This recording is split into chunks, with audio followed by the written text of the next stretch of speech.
Assalamualaikum warahmatullahi wabarakatuh. Sabahul khair. Selamat pagi anak-anak semuanya. Wa kaifa halukunna, bagaimana kabarnya kalian?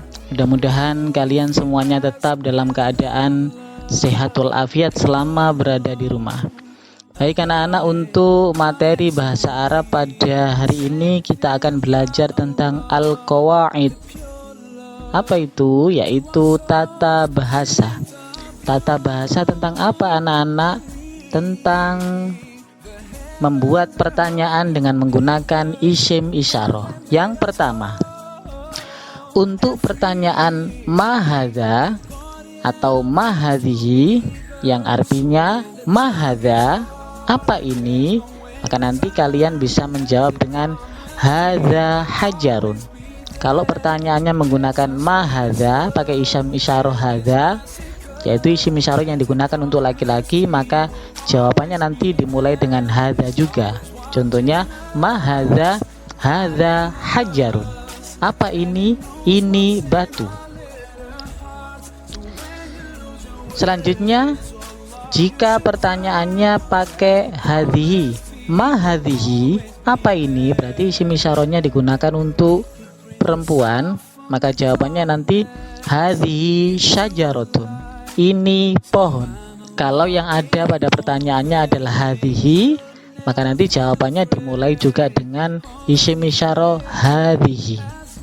Kalau mahadha berarti diawali dengan hadza pada jawabannya. Kalau mahadhihi berarti pada jawabannya diawali dengan hadhihi.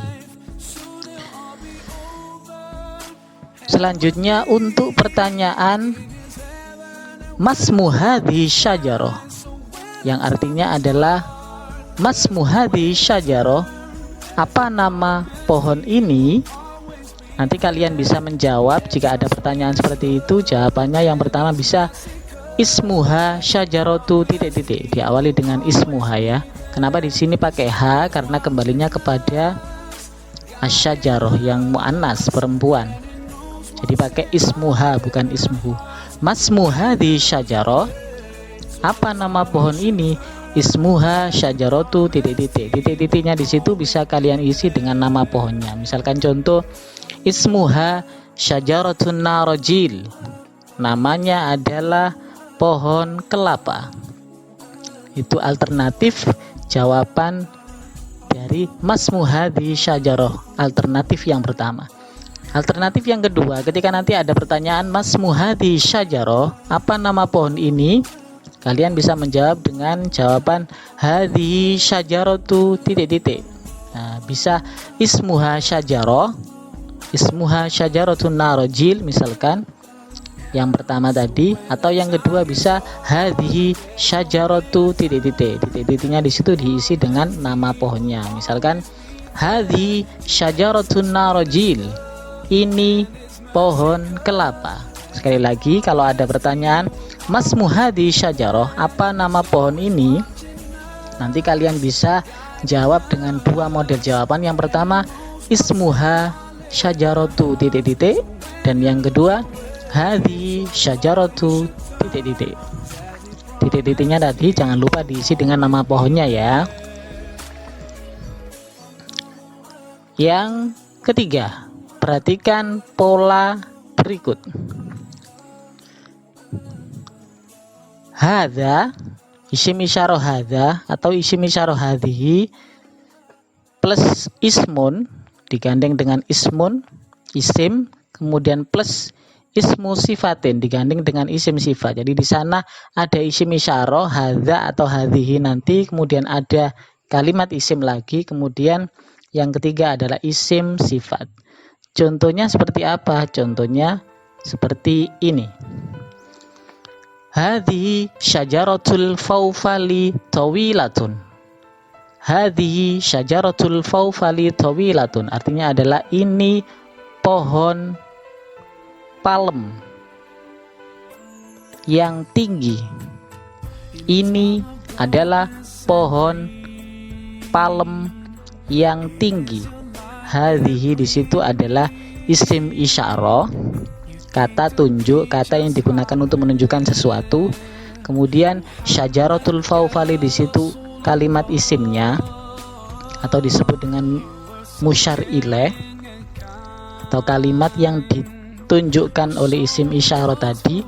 Dan syajaratul fawfali di situ susunannya adalah mudhof dan mudhof ilaih. Syajaratu di situ mudhofnya, kemudian fawfali mudhof ilaihnya, kemudian tawilatun di situ kedudukannya adalah sebagai isim sifat, kata sifat, naat atau kata sifat. Sifat dari mana?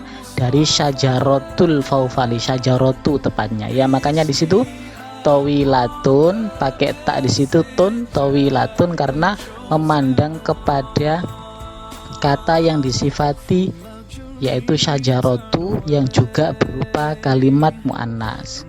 Maka ketika kata yang disifati itu muannas, perempuan, maka isim sifatnya juga ikut muannas. Sekali lagi diulangi Pak Agus, hadhi syajaratul fawfali tawilatun. Hadhi di situ isim isyarahnya, kata tunjuknya pakai hadhi karena musyar ilaihnya, kata yang ditunjuk tersebut itu di sana syajaratul fawfali, syajaratu di situ muannas. Kemudian tawilatun sebagai isim sifat, sebagai naat dari syajaratu karena di situ man'utnya atau kata yang disifati, man'ut atau mausufnya berupa muannas yaitu lafaz syajaratu, maka tawilatun di situ juga ikut muannas pakai tak di sana. Kalau misalkan syajarun maka tidak tawilatun tapi tawilun. Jelas ya anak-anak? Dan tugas untuk kalian kerjakan latihan 2 halaman 25 yang poin A di kitab bahasa Arab kalian. Nanti tugasnya selesai mengerjakan dikirim ke nomornya Pak Gus. Kurang lebihnya mohon maaf. Alhamdulillahimikum, aku syukron atas perhatiannya, diucapkan terima kasih. Walafu minkum, assalamualaikum warahmatullahi wabarakatuh.